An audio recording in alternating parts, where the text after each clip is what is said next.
I'm so excited to bring you Sean Garrity live. This is our, Sean, this is our comedy feature filmmaking class for writers and directors. Sean, of course, is our very special guest. I've been posting a couple of his trailers in our group. He's a very accomplished Canadian filmmaker.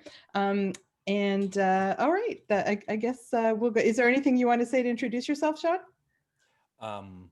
No. We went to York University together, and I think the last time I sat down and had a conversation with you was in the grad lounge. We used to go for lunch or for drinks at lunch, if you remember Drinks that. at lunch. Yes. Yeah. That was a very long time ago. And actually, interestingly, I went back when I was shooting my Awkward Sexual Adventure, which was like my fourth film. I went back to York to get a master's degree simultaneously Oh, as I was shooting and posting that film and Blood Pressure, which we saw in the same year. It was so weird to go back to, it was the first time I had been back to university since graduating. And at the time, which was 6-7 years ago, there was a weird like 80s are hip again thing going on. And so it kind of felt like I never left. Everyone was still dressed the same. It was the same shitty music. And yeah, it was weird. well, I just shot there for the first time last summer. I was script supervising a Netflix film called Work It, and you would not believe they have upgraded everything. They have a huge Ivan Fasson theater. Did they have that when you were there? They did. Yes. Oh, okay. We shot a beautiful scene there, and it made me nostalgic. It made me wish I had done a master's. By the way, Brian Stockton says hello. Oh, right on. So hello from Regina to Winnipeg via Toronto. I'm going to be speaking to Brian's film students in a few weeks. So Exciting. all right. So 8 feature films, Sean Garrity. You have directed 8 feature films, and you probably have many more in you. So what is the secret to being so prolific? Absolute obstinance is really the only thing, because really, I mean, we're in an industry where like nobody wants you to make another film, right? Like it's not like if I stop making films, the phone's going to start ringing and people are going to start calling me and saying, oh my God, when's your next film coming out? Like, absolutely not. Right. It's just, you keep pushing it and just making them. And it's kind of the only way to move forward. And it's a really interesting moment right now, of course, in Canada, especially because there's a great impetus, which I support 120%, for people to make films who don't look like this. Yes. Yeah. Right. And I think that's awesome. And that's fantastic. But it makes it trickier for me because the stuff that I always used to do doesn't work anymore. So I'm like, okay, now how am I going to get my films made? But I made another one this year, so I guess ever forward. Well, I noticed you had diversity in your movies long before people were like Yes. really conscious of it. So that's great. Yeah. I mean, I spent a lot of time traveling, and my wife is a person of color, and so my daughter is a person of color as well. Some people call her half, we call her double. She's double. She's both Double trouble. cultures. Yes, double trouble. Yeah, and so for me, it's always been a thing. When I made my very first movie in 2001, I remember one of our funders, it was a TV station, Astral actually, at the time, was like, yeah, I'm not sure that we're totally on board with all this like ethnic, multi-language stuff. We're not sure why that's there, but okay, here's your money anyway. You're like, You cast one of my favorite actors. I mean, you have so many great actors in all your movies, but I like Vic Sahay. Like he just gets my heart racing. And he's so great. He and I secretly will never tell anyone, especially not on a Facebook Live group, but we're working on something together actually coming up that's very exciting. I was gonna ask you, please put him in another movie. I'll watch him. I'll watch him like stare at the wall and watch paint dry. He's so wonderful. I worked with him when he was very, very young, and I was just like, this guy is a star. All right, so I ask every director this question when I interview them in my other directing class, and I know it's a hard question, but how would you define what makes a Sean Garrity film? What makes a Sean Garrity film is Sean Garrity. Clearly, that's a trick question, right? No, but it's weird because I actually don't really know the answer to that question. I showed a bunch of producers, would-be producers, because this is a new film I produced with producing partners, and I was meeting with some people in Winnipeg who I thought would like to do it, and so I was showing people the treatment. We worked from a treatment, not a script, on this new one, and I one of them came back to me and he sort of put it down on the table and he was like, well, it's certainly a Sean Garrity film, that's for sure. I felt it would be inappropriate to like say, well, what does that, wait a minute, what does that mean? Like, because we were talking about something else and not about me, but clearly there's something. I don't know what it is though, I gotta tell you. Listen, Sean, I yesterday night was the first time I watched one of your movies, and I knew what a Sean Garrity film was. Like, this is how you're in the consciousness in Canada. Like, I can, I mean, it's funny. It's how would I articulate that? There's quirky in the best sense, right? And I don't know if that's Winnipeg or you, or you can't extricate yourself the Winnipeg out of you, right? Yeah. There's comedy, I think. Like, I mean, I think most of your films are comedies, right? Yeah, most of my films have some comedy in them. Like, I mean, Yeah. part of it might be that when I look at, I think as all of us as directors and as writers look Yeah. at not so much what we gravitate towards, but rather what we reject, what we take out. And maybe that sort of define, like, I know all sorts of stuff that, like, anything that's very maudlin or very earnest, I just can't. Characters who take themselves too seriously, I have no stomach for. Right, heroes who are very hero. I work with some actors sometimes who really want to play like heroes, and I just can't take them seriously and can't take my film seriously if that's so. I think a lot of that stuff sort of plays it for all of us, plays into what our style is the stuff that we get rid of. Yeah, that's a great way to, oh yeah, totally. Like I don't think of like epic sweeping cinema, but I expect a lot of real organic moments, and that everything that I Yeah, expected was delivered when I saw your film last night, but it's in all your trailers. It's it in is. It's and something that one of my most frequent collaborators as an actor sort of said said one on set one day that made me think, oh wow, is that who I am? Was he was talking to a fellow actor? It was their first time in a Sean Garrity film, but for him it was like number 5. Um, and we did a take where she messed up a line and kind of recovered from it during the take. And as soon as I yelled cut, she was like, oh, I felt so terrible, I screwed up that line. And my friend turned to her and said, that's going into the movie. Garrity will put that in, because that's those moments, those unguarded moments when we're awkward and grasping for words. And it's an I really see those as a moment where the audience gets a little crack that they can peek through and actually see something real and something vulnerable underneath. So I mean, it's why I use a lot of improv, but oh. right, but I mean, that actor was clearly aware. Those moments are something that I will always put in because of their authenticity. Oh, I saw your TED talk. It was so good. Oh, I want to ask you about Winnipeg first. Why did you stay in Winnipeg? No, I don't ask that incredulously. I mean, obviously it was a conscious choice, right? It was. And I mean, it's funny because don't feel bad for asking the question. Every piece of press I have ever done for every movie ever, that's like question number 2 or 3 for sure. Oh, okay. Why are you making films in Winnipeg? Um, I, there are a couple of reasons. I mean, I think, just practically as a producer, if I could switch hats, Yeah, Winnipeg is the best place to make movies in Canada, great. period.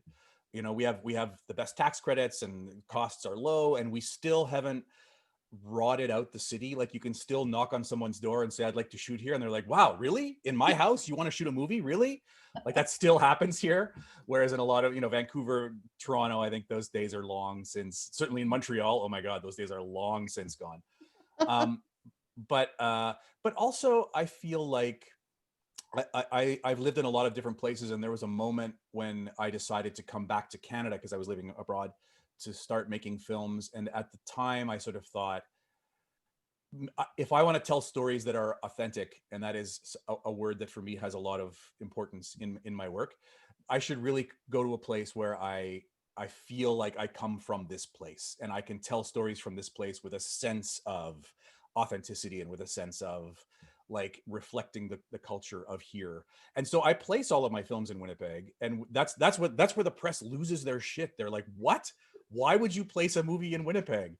And you're like, well, but why wouldn't you? I don't, like, your question is a weird question to me. Like, what? I don't understand. We see films that happened in Cleveland. We see films that happen in all sorts of places. Why not here? Isn't here just as good a place?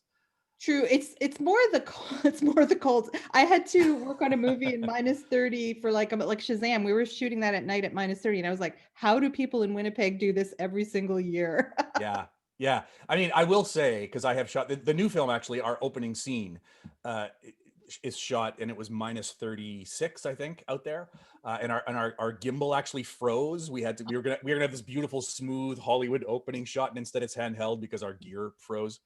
Um, but I will say that when it gets really cold here, there's a quality to the light. Mm. Like the air is so pure. Like if you can imagine it, if you're at minus 40, any little thing that's in the air like turns solid and freezes and goes blink and falls to the ground. Or like the air is, it's really, especially you see it in like wide shots, long shots, deep shots of like landscape and stuff. There's something about the light in the really, really cold days that is kind of magical. Oh, that's a gorgeous answer. I wouldn't have. Oh, we've got. I just wanted to make sure people could hear us. Yes, they can. We've got Cody in LA tuned in. This is fantastic. Okay, so I was so thrilled to oh, there is. I do want to talk about that first. Yes, yes.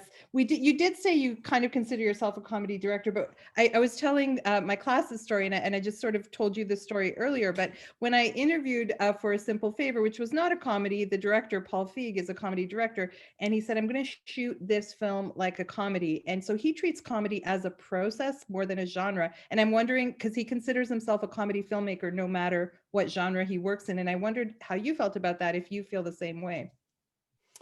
Yeah, I don't know that I'm sure exactly what he means. I actually do try to shoot stuff that is comedic as the opposite of that, because I think it's funny. Maybe I'm cruel, but I think it's funniest when we're laughing like at our characters because they're ridiculous, and but they take themselves very, very, very seriously. Right? So even when I'm doing improv that is meant to ultimately be comedic, I get my actors to play it like it's the most important thing Mhm. ever. Like I never want to have my actors play it for laughs. I want to have them play it for real, Well, and oh, you and guys then are it's the funny, same. right? You're the same in that way. So him and Judd Apatow and Greg Daniels, that's their thing. So they make sure it works as a dramatic story. They make sure that the characters are real, the relationships are real, and then we just shoot so many alts on set. I mean, we'll talk more about that after. Mhm. But like, yeah, it's a really, for me as a script supervisor in comedy, it's a completely different process than regular drama. You got to be ready for anything, right? Because of the amount of improv. I was so excited to see your TEDx talk. I didn't know there was a TEDx Winnipeg. That's so great. But of course, like I didn't know. I mean, I should have known from watching your movies that you do incorporate improv. But I wanted to, I wondered if you could elaborate on how you incorporate improv. Right now, we'll talk about at the script workshopping stage, and Yeah, if that's evolved over time. yeah, and it has, and it started actually from because nothing you and I learned at York University would have brought Yeah, me to yeah, that, nothing. and I wish I had known it back then, because the performances in those student films would have been so much better. But I actually have a second life as a musician. So I actually worked as a musician when I lived abroad. I came back to Winnipeg, that little, to make films. But when I first came back, the work that I got at the beginning was as a bass player. And so I worked as a bass player for like 5 to 10 years, 5 years seriously, where it was like paying my rent. And then when movies started, they destroyed, as movies do, all relationships and all careers and all other things in its path are destroyed by a career in movies. So that kind of music career ended. But when I was working on stage as a musician, of course, I recognized that the most magical moments that happened were, and I allude to a little bit in the TED Talk, were improvised moments, right? Moments where, as artists, we're kind of relying not on language, but on a secondary kind of language of artists that happens in gestures and the art to communicate with one another. And I found that it was just something so magical about how submersed you become in the art form when you're suddenly off script and you're forced to, whether that's music or whatever it is, right? um, and so I thought, how can I apply that to movies, because it's so magical when it happens on stage, but musically when it happens, like the three guys who aren't drunk in the front row catch it and everyone else misses it and then it's gone forever. So I sort of thought, how could I capture that? And so I was very influenced by the work of Mike Lee and very influenced by his Canadian disciple Bruce Sweeney, who does Oh. marvelous work. um, and actually talked to Bruce Sweeney about his method. And he had made a film, his second film, called Dirty, out of Vancouver, which Bruce hates, but I love, as it's my favorite Bruce Sweeney films, even though he hates it. Um, and we kind of used it as a model, and I brought these actors together to improvise scenes from what would eventually become a script. And I was thinking it was going to be a short film. I was dumb. It ended up being like, when we actually wrote it out, it actually ended up being a mini series. It was so freaking long, but it ended up being the first feature when I kind of pared it down to its essence. But that one was very much bringing actors over, improvising scenes. I would record the scenes on a little handy cam, and just make suggestions as they occur, right? Like, I mean, you see something and you're like, oh, wow, that's cool. It would be cooler if, imagine what if instead of this, if it was that, and when he says this, if you did that, and like, then what? And you sort of kind of workshop them with real people in a real space and get it all on Handycam. And then I actually went to this little apartment in Japan. I had to go back to Japan for something, and I shut myself in this little apartment for a month and kind of transcribed the best of what the 32 hours of video was to try to create a script. And, you know, the really interesting comment that I got from somebody at the NSI who decided to bring me on to the Features First program, which is how we got our first feature made. They read that script and they were like, wow, every character has such a distinct voice. Good. Script, right? They said, oh, you're such a brilliant writer. And I was like, oh yeah, I'm such a brilliant writer. But of course it's because I'm transcribing improv and every actor speaks with, I mean, you know, they're Yeah, their we worked characters, they have a really distinct hard voice. at distinguishing the voices, and that's a way to get it naturally. That's brilliant. Yeah. You know, I mean, I love Woody Allen, although it's not cool to say that anymore. But I mean, but everyone in a Woody Allen film talks like Woody Allen. Right, Right? right. Yeah, I yeah. mean, everybody, to the extent that Kenneth Branagh in that one film like takes it to a ridiculous degree and is doing an imitation. But so I was very liberated in doing my first film through improvising to get a script by what that brought to the show, right? And I think there are a lot of directors who sort of feel like when you let your actors improv, you're kind of losing something, you're losing control, you're giving something away. But my introduction to that was the opposite of like, oh my God, look at how much you know, is contributed to my film and to my vision by actors bringing their own voices and bringing their own voicings of things. And so that was something that stuck with me, and I have used many times since, you know, in small doses or in large doses depending on the project. When you do it that way, because Paul does it that way as well, but he usually has at least a treatment, if not a full script written, and then they riff off the script. Did you have a treatment written when you did that? I did, yeah. And when I did the first one, you know, that was only to create the script, although I have since done that like on camera. The magical thing that made it work for my method was step one, sitting down and working out the characters in a cafe one-on-one with each actor, right? Before they interact at all, figuring Oh, out who they are, figuring out backstory, like boxers or briefs, like angel wings or warm food, like all the big questions, figuring it all out. And then backstorying all sorts of important events in their lives. And in the case of like in my first film, two characters are at the end of a relationship. So I did sit down with the two of them for a session where we figured out where they met and what their relationship was like and how it fell apart and all that stuff. So that when we started with the improvs, we already had very clear characters and arcs as well in terms of what they wanted in life, you know, super objective, as Stanislavski says, of what they're after. And then I would shoot it chronologically. So the oh, actors, yeah, and I wouldn't tell the actors what the story was. And I've kept that method to this day. Like I never tell the actors when I'm doing this what the whole story is. God knows why they agree to do it. But seriously, like, you know, I had Tatiana Maslany in that film in Blood Pressure. She agreed to do it without knowing what the story was, like no idea. Right. And so we just shoot it all chronologically, and these actors kind of discover the story as they live it, as they push it forward through mini goals, scene by scene by scene, and through the conflicts that I introduce to them. But yeah, I have it all written out. Of course, I have, you know, for the new one, I had like a 42-page treatment wow. Yeah. that, you know, was very, very, very thorough. Oh, incredible. Okay, now I know, because I was like, you get the best actors and you get them to come to Winnipeg to make movies with you. I mean, yeah, that I can see why that is hugely appealing to an actor to shoot in sequence, to work that way. That would be a dream. And you're doing it actually in a way that some Hollywood producers do, like some Hollywood directors do. But you and Bruce, I guess, you're doing it organically. When some of the Hollywood people I've worked with do that, they do it in teams, but you're basically doing it alone with the actors. Like Yeah, I Paul don't know was what that do you uptown. mean by in teams? What do you mean by? teams like Paul does it with Judd Apatow there, and they'll sometimes have a co-producer and they'll Okay. have the writers. But you don't write all of them though, right?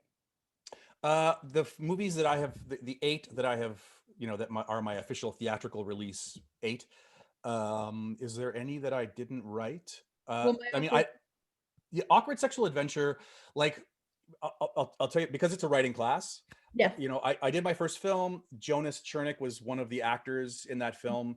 The audience identified him as the lead, which is something else interesting to go into. I didn't think he was the lead, but I learned a lot, because when I look back, I'm Oh, like, oh yeah, of course he's the lead. But it took me a while to figure it out why, like in terms of screenwriting structure and rules. But we decided, he brought me a script, and he's like, I got this great idea for a second one, like it was a thriller. It was called Lucid. And he brought me the script, and I loved the first half of it, and the second half of it I hated. And I sort of said, to me it feels like it should go here. And I kind of sort of told him what I thought, and he was like, oh wow, that's so different. How about we write it together? Like oh, 50-50. Like we'll share everything 50-50, writing credit and decision making power. And so I was like, oh, that sounds great. And we started doing that. And listen, kids at home, don't do that, because in the end it almost destroyed our relationship, because we started great when it's all broad strokes, but once we got the money and it got closer to production, and we were dealing with, this line is good, no it's not, this joke is funny, no it's not, like that, then it became a question of, okay, somebody has to decide this, like, yeah. we're on the phone to the pizza place, we got to decide what's on this pizza because it's coming in 2 weeks. So we fought like cats and dogs, and in the end, Jonas, to his credit, was like, ultimately he said, I believe that on set the author is the director, and so when we get on set, I will be the actor and you will be the director. And so at this last moment, I feel like if you're not cool with something, you're not going to be able to make it work. So I cede that to you, right? Oh, great. And so that's how we ended up writing that one. But what we decided thereafter was, we continued to work together, but we decided that one of us will be officially the writer and one of us will officially be the suggestor. And that's how we will work henceforth. So when we did Awkward Sexual Adventure, and we were also doing Blood Pressure almost simultaneously with, I was the official writer on Blood Pressure, and he was the official writer on Awkward, but we both wrote them both. Oh, yeah, yeah. I totally get that. Listen, I work with directors all the time who don't get the credit. They'll even have it in their contract that they get paid to do a director's pass, but Yeah. by WGA rules, they won't get the credit. Yeah, I always take a director's pass as well, Yeah. I right? think it's Because very important. yeah, because I mean, if there's a joke in there that you don't find funny, how are you supposed to make it work? You get on set and the actors do it, and you're like, well, it's still not funny. So is that working or not working? I have no way of knowing. Oh, so yeah. So let's talk about onset, because as I was saying with Paul, even like these huge Hollywood comedy directors don't know if a joke is going to work. So they come prepared with alternative jokes, and then on set people write alternative jokes. Do you do anything like that? Yeah, we try other stuff. I mean, like a lot of people do. I think it's almost standard. I think you maybe wrote out in your questions where we'll get a take or two per script, and then after that we start to go, okay, what if it wasn't like the script? And here's something interesting that I saw because of the weather today and those socks you're wearing, or whatever, right? That made me think that this might be interesting too. And so we try a whole bunch of different stuff. And I have a weird history. It's like a curse. Every movie that I've made that's been a comedy, the very funniest thing that happens on set never makes it into the movie. Oh, that I've heard a lot of people say that. Yeah, like the very funniest scene in Awkward Sexual Adventure, we were sending people off set, makeup people, everyone, no one could hold it together because it was so funny. Like everyone kept bursting out laughing in the middle of takes. So like, but yeah, in the end we cut it out of the movie. For story reasons, it just Yeah. didn't. Oh, that's great. Oh, and am I saying the word diaspora right? I read that you okay, great. I heard that you developed your latest one. I propose we never see each other again after tonight, which looks incredible, so funny. That you developed it with the Filipina diaspora. So I just wanted to ask you what that means.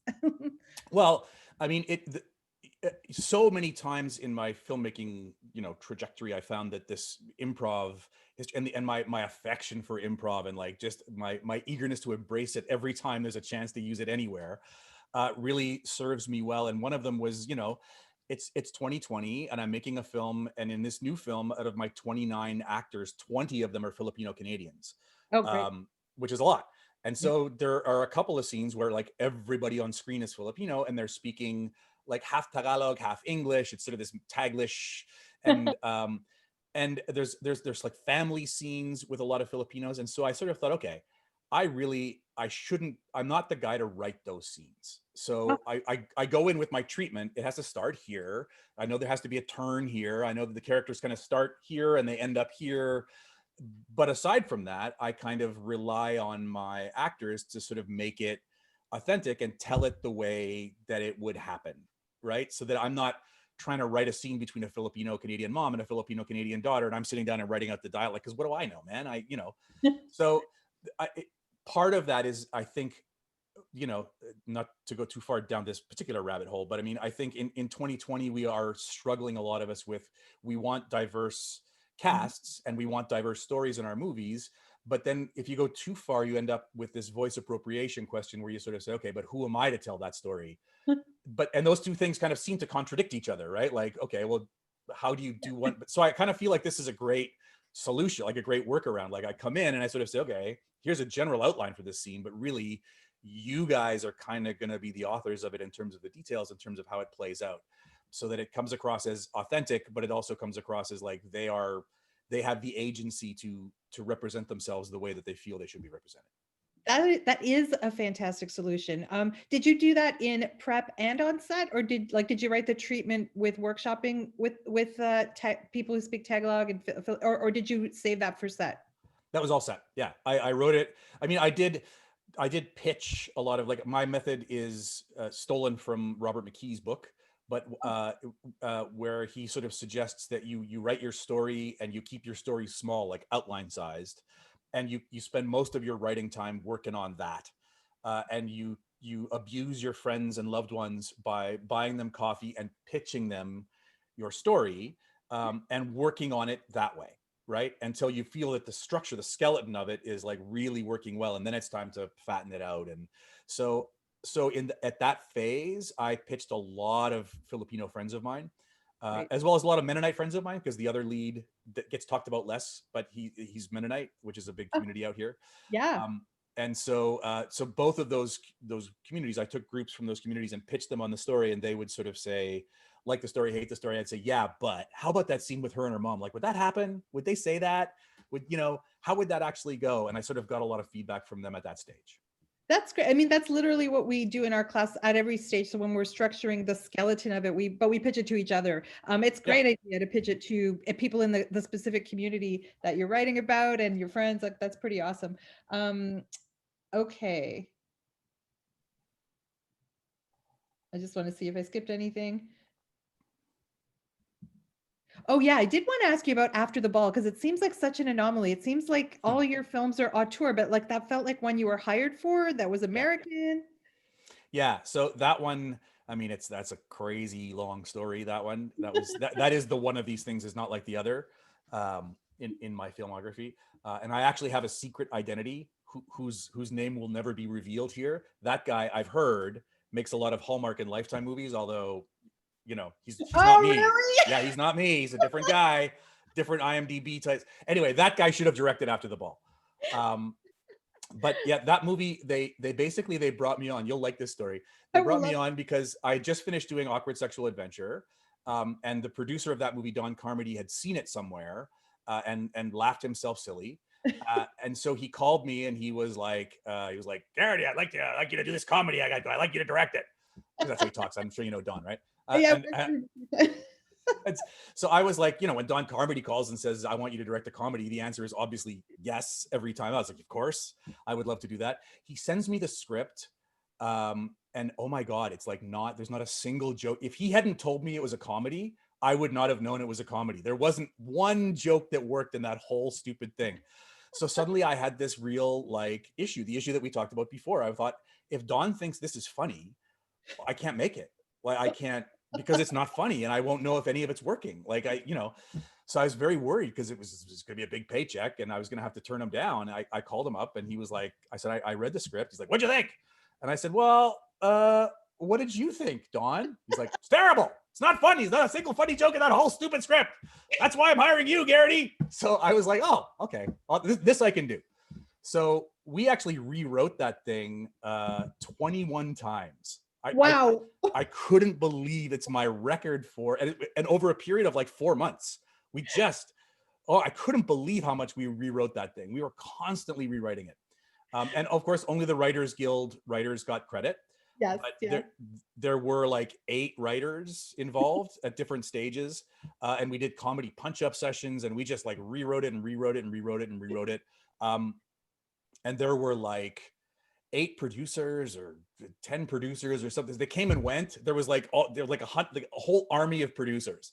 And every joke that I wanted to put in the script, it was like getting a puck past 12 goalies. Mm-hmm. They all had to find it funny, otherwise it didn't stay.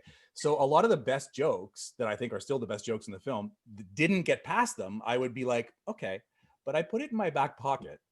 And when we got on set on take 3, you'd be like, hey, I got an idea. Wait, how about this? Right. And so all the ones that I thought were really funny, but that didn't get past them at the writing stage, I brought them all back on set, and most of them ended up in the movie. They're very funny. Oh, that's hilarious. That's a great story. Yeah, I was going to ask you, like, there's so much Hallmark and Lifetime work in Winnipeg. I'm glad that there's a secret guy doing all that work. But yeah. That guy must be doing very well with that work. It could finance a lot of independent films in that. No, that's fantastic. That's a great story. I saw that you repped by Gersh. Did that happen around that time or much long before that? Gersh, when Awkward Sexual Adventure premiered at TIFF, it kind of kicked up a lot of dust, and so Gersh signed me there. Oh, fantastic! Congratulations. That's huge for a Canadian director. That's huge. Yeah, they've been lovely. I mean, I did have a weird thing where people in Los Angeles, like the agents at Gersh in Los Angeles, I feel like I'm talking to aliens. Like their sense of humor is just so different from mine, and the way they communicate is just so weird that I actually tried to quit Gersh because another agency asked me to jump ship. And so I talked to David Gersh, and he said, what are your problems? Tell me your problems. And I said, well, here's one of my problems. And I don't get any of you guys. And he's like, I've got the agent for you. This guy out of New York, he is very funny. You will love him. We have a small like office in New York, but he will be your agent. And I talked to him, and the guy is hilarious. I love him to death, that agent. He's so great. So I switched. So I'm actually repped by Gersh, New York, from this agent who takes a bus home to New Jersey every night. And he's like, I'm a loser. I'm a fucking pathetic loser. Every night I take the bus home to New Jersey. He is so funny. Anyway, that's beautiful. I have the same thing when I work with New York directors. I just gel with them so hard. East Coast, West Coast. West Coast is a little bit weird to me. It is a different. Sorry, Cody. I know you're out there in Cody. Oh, by the way, Cody is an actor living with cerebral palsy. He's writing his first feature, and he said in the comments, "Please consider casting me in your next movie." Right on. Yes. He's pretty awesome. He's pretty awesome. I wanted to ask you about the punch-up process. It wasn't on my list, but because I'm a punch-up artist, because I train punch-up artists, I wanted to know how you do it in your movies. It's some version of, it's slightly different every film, but it's basically some version of a bunch of people who I think are very funny and whose particular senses of humor I think would work well with whatever project I'm on. We sit around a table. They all sign off, of course. There's always alcohol and snacks and happiness. And we just go through the script, and anybody can stop it at any point and just one up. Oh, wait, what if this? Oh, wait, what if, it might be funnier if this. And we try to make each other laugh by one-upping everything that we possibly can. On ones where we're paying more money or the script is longer, like After the Ball, not every scene was a comedy scene. And so we just kind of hit the scenes that I asked them to read it ahead of time, but then we just hit the scenes that were supposed to be funny that I really wanted to focus on. But Awkward Sexual Adventure, when we did that, we like literally started at the beginning of the script and went right to the end. And okay, because I've done that both. I've done it where I'm the only punch-up artist on the thing, but I've done it where I've hired like 8 comedians, and that just was chaos. It was too many people. So I just wondered if you had a magic number. Yeah, I find like 4 or 5 is good. Like that's a good group. I love that you told me that, because I'm finding that that's a sort of a magic number too. Like 3 for me, it's like 3 to 4. Okay, great. And post, because now you've got some editing credits, so I wanted to know about your post work and how you like to work in post. Well, I mean, like you, I started in at York, where I mean, at York, what they taught us was you get the idea, and then you put the script together, and then you get the money, and then you make the film, and then you finish the film, and then you Yeah. try to get the film shot, and that's what a filmmaker does. And so for years, that's what I did. Um, when I was on my first feature, I was suddenly very flummoxed that like I went over to adjust something on the wall, like a painting that was hanging wrong, and the art department was like, whoa, what are you doing? And I was like, what do you mean? What am I doing? I'm adjusting the, right. So it was a bit of a learning curve when I started directing features, and you're supposed to like just direct. Yeah. But but I still am very active in post. I'm still a firm believer that, like when you're on set, you're engaged in basically a very expensive scavenger hunt. Yeah. But when you're in the edit suite, that's when you actually make the movie. The movie's made in the edit suite. And so I'm always like, I can't understand directors who don't either edit themselves or just sit in the edit suite all the time, or aren't like, that's the process where you get to decide what the movie is. Yeah. And so, yeah, I mostly edit my own movies unless they have budgets big enough that I'm not allowed to do that. And then even then I have a system where I work with my editors, and I mean, without getting too technologically into how we make it function, we work in a way that they edit the movie, and then they send me the project file, and I open it on my system, and I re-edit the movie, and I put little flags on the timeline where I've made changes, and I send it back to them, and they go, oh yeah, I see what you're trying to do, and they kind of smooth it out. So I'm very big on not going through, I've mentioned this once earlier today, but I mean, not going through language. I find language is a thing that can really mess us up, because we each have different meanings and different associations for words and phrases. And when you, like, if I'm working with an editor, we're both editing, there's no reason for us to go through language. Like he sends it to me, I edit it, I send it back to him, he edits it. Like we stay in that cinematic language, and we can see what we're trying to sort of do, you know what I mean? That's fantastic. I've actually not known anyone to do that yet. I'm sure there are, but they've never said that.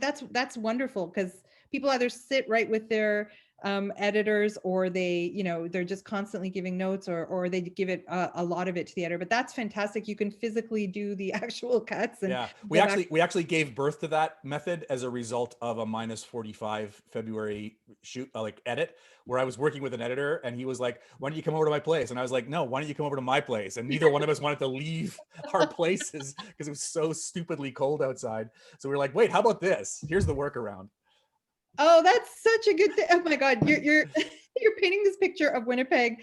That is, I mean, I think Winnipeg's fantastic. I've taught there, and I've got many friends there. I have never shot there, but necessity, yeah, is the mother of invention, and that's a certainly a wonderful invention. And so, what's up next for you? Well, I'm writing something with Vic. Oh my God, sorry, I'm Yes. such a fangirl of his.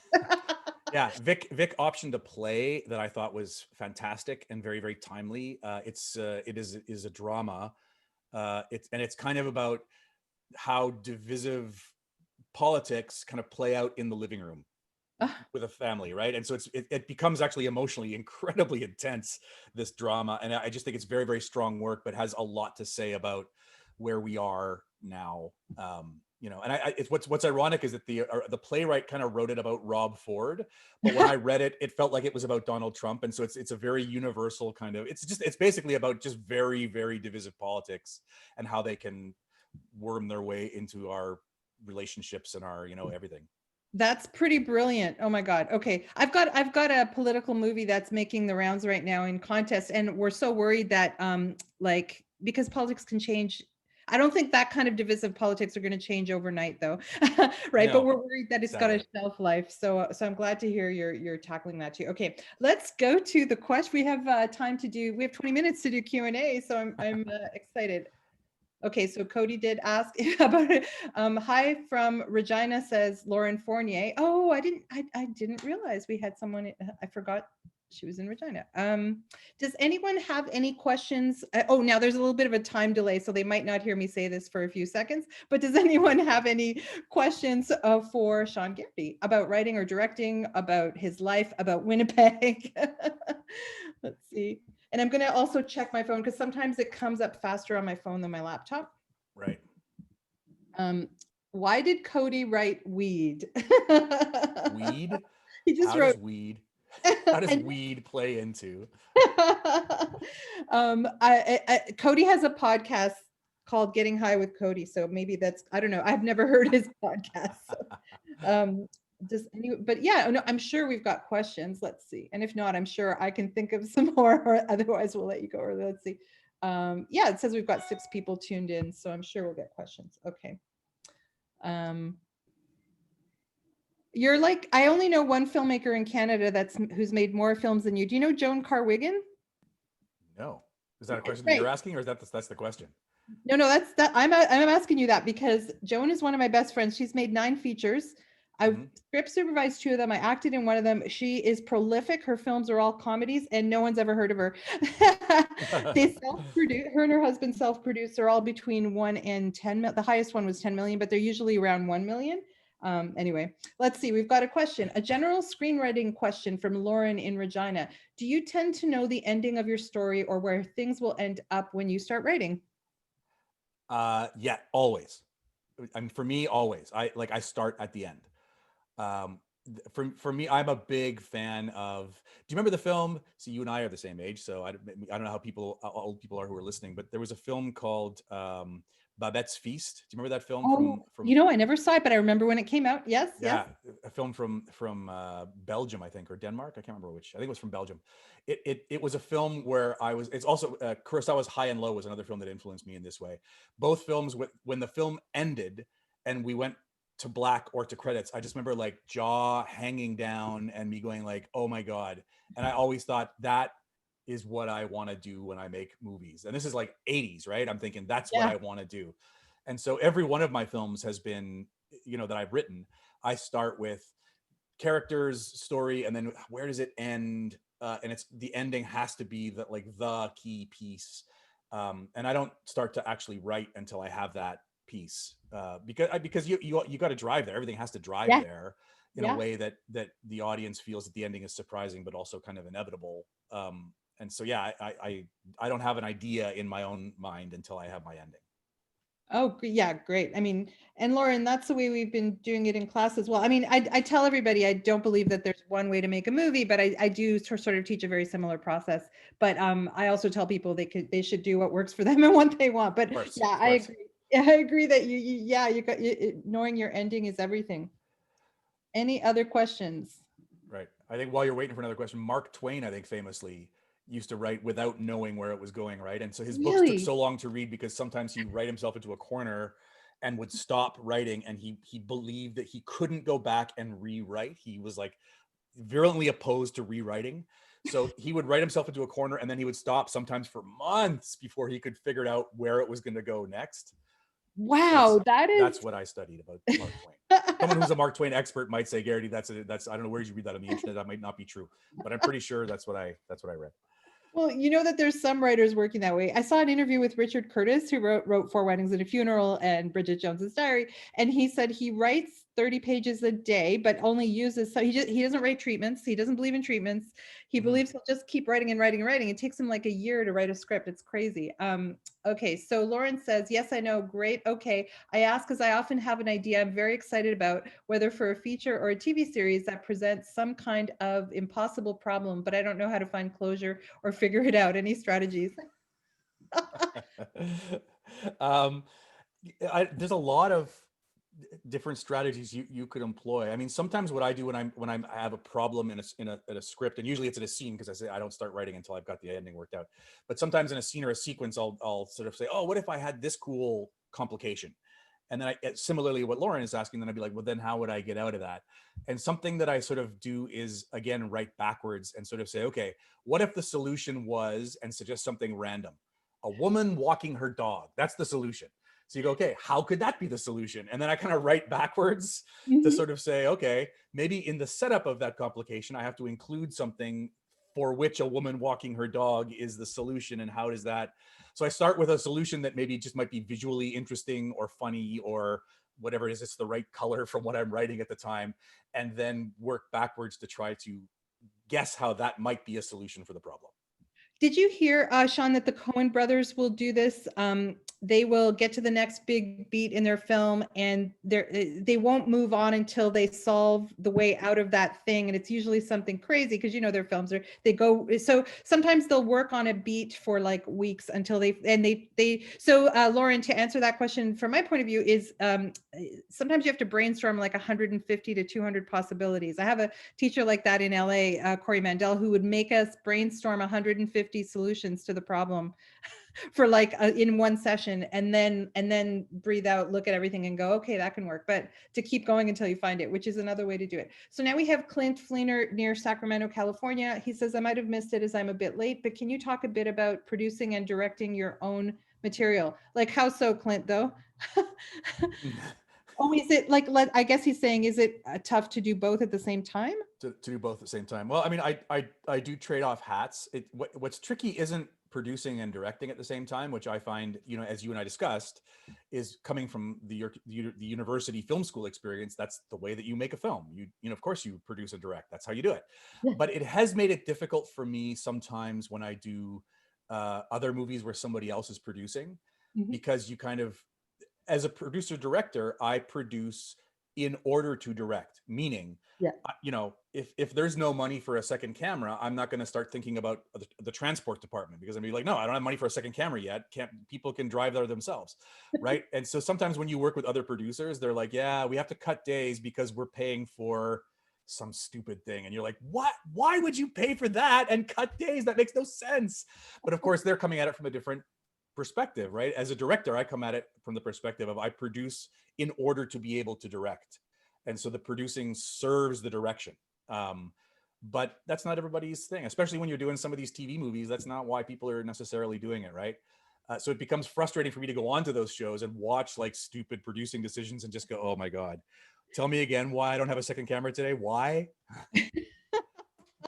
Yes, yes. And then, but then is there, do you find, is there a, when you do your, when you produce your own indie films, because for that reason, you know, to get them made as well. But do you ever have a favorite sort of for your own movies, that a producer that you found that you can rely on, so that when you're on the floor, someone else can have your back? Yeah, there's a couple people locally who I really like, and it's different city by city. There's a guy I worked with in Toronto when I was living there, and we shot Blood Pressure there. I mean, I would work with that guy again, Matthew Miller, in a second. He's incredible and amazing and fantastic. He's now producing most of Matt Johnson's stuff, but I mean, there's a few producers who I worked with who I would gladly, in a heartbeat, work with again. And certainly, if they said, you know, I want a producer credit, I'd be like, take it. Please Yeah. take it. Yeah, Like, yeah. I'm not interested in being known as a producer, because when you're known as a producer, people send you their screenplays and they want you to produce them, and I have no interest in that. Yes, yes, absolutely. Okay, let's see. So Lauren says, great, thank you. And then she says, this might be a weird question, so no worries about answering it. But as a freelance writer who feels I have quite good ideas, LOL, and wants to market on that, organize my work and keep writing and pitching, I'm curious if you have tips from an entrepreneurial perspective for how to contain all of that or package that for that period before you're ready to seek an agent or manager. So Lauren, are you talking about owning your material and keeping ownership of it while you're pitching it? Is that what you mean? Did you understand the question? My guess is that her question is about when you are an independent writer and you're trying to pitch people with your screenplays, how do you reach out and what kind of a package do you send people? Like, what do you know, do you send the script? Do you send a pitch page? Do you send a synopsis? That's my guess for what her question is, but I guess in about 20 seconds, she'll let us know. Yeah. It may or may not be an ownership question, because a lot of my students have that dilemma at a certain point where they're ready to sell their script, but it's their first sale, so they have no clout. So people will say, well, I'll buy your script, but I'm hiring another writer, or you know what I mean? Like, I don't know if that's her question, but that's what a lot of my students are facing right now. So Right. yeah. Yeah, sure. Yeah, it's kind of a shitty world for writers, really, the film business. Like, it's true, right? I mean, you know, because ultimately, you know, this is an unpopular thing to say in a writers group, I guess, but I mean, ultimately, the director is the writer, right? Like, Yeah. film is not written in words. Film is written in music and gestures and color, and right, that's how you write a film. Yeah. And so the script is kind of a blueprint and really not much more. Yeah, now we do also have directors in this class, but they're not asking questions. But the in the course, I do talk about the writer and the director working as a team on setting comedy specifically because of all the ongoing alts and rewrites. I don't know, do you? I mean, you have your writers on set because they're your lead actors sometimes, right? Yeah. And I haven't, I mean, in the cases where I have used other writers, I've never really had them on, well, it's usually me or my lead actor. Uh, so we're there. Yeah. Right. But I have heard, like, a good friend of mine, Alan Mastai, was working with Michael Dowse on something, the F Word, and they, Michael has Alan on set, and they, like, literally, not do they don't stop and say, maybe in this one, how about this, how about that. They literally shout at their actors while Yes. the camera is rolling. Now Yes. say this, now try this joke, now try that. Yes. Right. And they just throw a bunch of stuff at the wall while camera is rolling to see what sticks. That is also what happens with Greg Daniels and Paul Feig and all of that, and Judd Apatow. So Lauren said, yes, and even like psychological tips for how to feel like I'm a professional, like start a website, self-branding. I'd be curious about how you went about this in early days, Sean. Yeah, that's a crazy one, right? I mean, imposter syndrome, which is like the greatest filmmakers of all time have it, right? Like, we all feel like, because we're just making this stuff up. Like, Yeah. literally, that's the job when you're a creative, is you're just making shit up. And that, how can that be a real job when other people work at a bank? Like, right? How can that be a real job?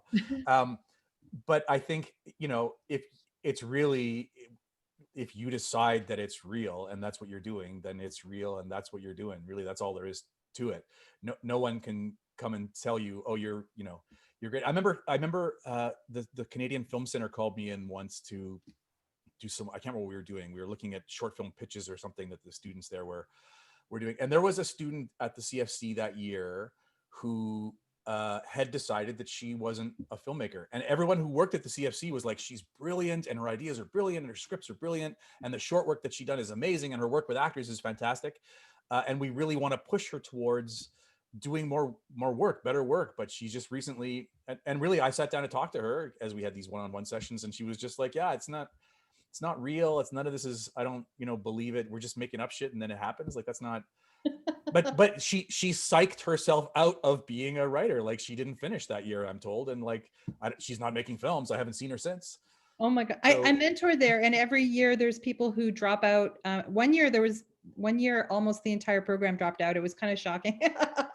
So I yeah, don't know what's happening. I go back every year, and I love working with them. But yeah, it's there. I guess it's a lot of pressure too to be in a very it is. spotlighted program like But that. I think to the point of that story was really that all of these kind of authority figures were telling her, you're for real, you're professional, you're a filmmaker, but she didn't believe it.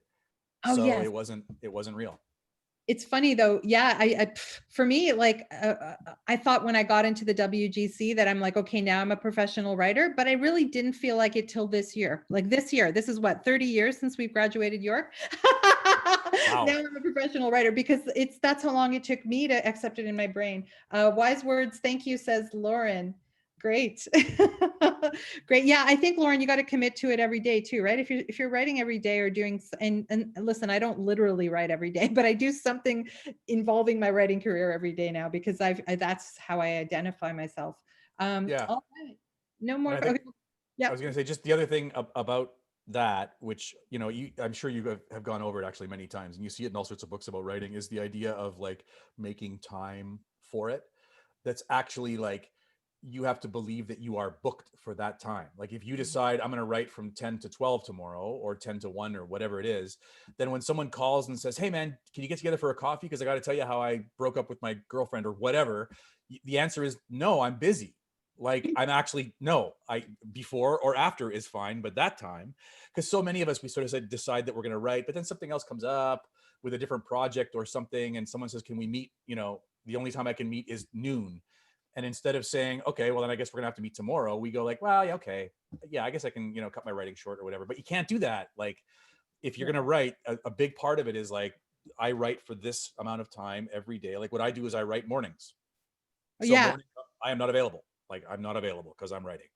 I literally, if I have a huge deadline, I wake myself up at 3 because my brain isn't awake yet, which means my brain can't give me that negative self-talk that's like, you suck, or, I have a lot less of that now. But when I started, like when I, even 10 years ago, I needed to wake myself up before I was awake in order to get the creativity out. So that was you have to find your time, what time frame. Some people do it like in the middle of the afternoon. And I just realized, Sean, that I admitted to my writing students, I have been training writers since 2012, and I just admitted to them that I didn't feel like a writer until 2020. which is awesome. That's okay. I'm fine with that. I'm just seeing if there's any last questions. Oh, it's Lauren again. Thank goodness for Regina. Great tip. Do you have favorite books on writing or directing, or other favorite books that have influenced you in your work? Well, I mean, everybody should read that Robert McKee book for sure. Like, seriously, story is like, mainly because, like, for me, like, a quarter of the book is actually great advice, and 3/4 of the book I sort of discard. But it's a 600-page book, Yeah. so that's like 150 pages of really great stuff. And I feel like he has done great work with incorporating a lot of other books about writing that kind of predated his book, like in his beginning, where he talks about story and the history of story. There's like a lot in there that borrows from other books, and it's really, that book is, I think, kind of the standard sort of reader for a lot of screenwriters. And he defines a lot of terms in there that I think, even if you think it's all bullshit when you read it, which is fine, um, talking about inciting incident and act turns and all that kind of stuff, it's all very well explained in there. And I think the other part about it is, of course, because he developed it from his stand-up routine, right? From Oh, he that did. lecture. Oh yeah, like I got money one year from Manitoba. Manitoba. They called me one year from film training, the film training initiative, and they sort of said, "Do you have anything you want to go to, like, this year?" And I was like, "No, not really. Why are you asking?" They said, "Well, because year end is coming and we haven't spent all our money, and we'll get less next year if we give some back. And so, don't you want to go to something?" And I was like, "I don't know. Is there anything to go to?" And they said, "Oh, the Robert McKee seminar is happening in Vancouver. We'll fly you out and pay for you to go there." And my sister's in Vancouver, so I was like, "Yeah, okay, sure, I'll go to that." And before I went to meet with them, and they said, "You know what you should do is you should read his book before you go, because it'll really help you with the seminar." So I read the book, loved the book, went to the seminar, and the seminar is the book, word for word, joke for joke. It's exactly the book. So of course, I'd go for about half an hour in the morning every day and go like, "Yep, still the book. Going to hang out with my sister today." But what that means is that it's meant to work like a guy standing on stage and keeping you entertained for 3 straight days. It is a very quick read. It is very entertaining. It's written like a magazine article, like flip, flip, flip, flip, flip. Every film he references in that book, you have seen. He doesn't reference weird, obscure books. He references or weird, obscure films. He references Casablanca and The Godfather and Monty Python and the Holy Grail, and you've seen it all. So that's my number one, I think. I'm so glad you said that, because that is the one book that I do not, I have never read it. William H. Macy in 1999 took me aside, and we were talking about life and writing and film. And he said, "Whatever you do, do not follow Robert McKee." And he used to have a secret identity writing Disease of the Week movies in the 80s with Alec Baldwin. That was how they would make money as actors. And he's like, "I want to punch Robert McKee in the face." So it's the one book that I never ever teach or use or read. But I'm so glad that someone like you can recommend it, because now you make me want to read it. Yeah. And as I say, there's a lot in the book that you just discard, right? There's a lot in the book that you kind of go like, "Yeah, that's interesting, an interesting way of looking at it, but not for me."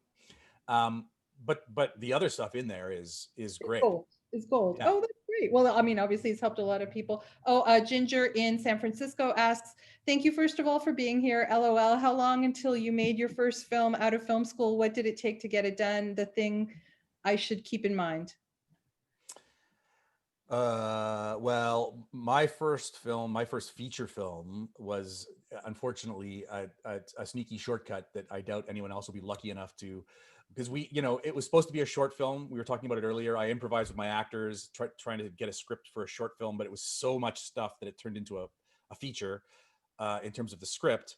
And then we went to the National Screen Institute, which is a Canadian initiative that helps get filmmakers, it doesn't help us get your film made, but it helps you meet the right people who can help you to get your film made. And so we met all these people on this program, and we were still working on the script when we got a call we got a call from Telefilm Canada, which is Canada's lead financier, the closest thing we have to a studio, really. And Telefilm Canada called us and said, hey, how far along are you on that script? Like, are you guys ready to go this year? Like right away?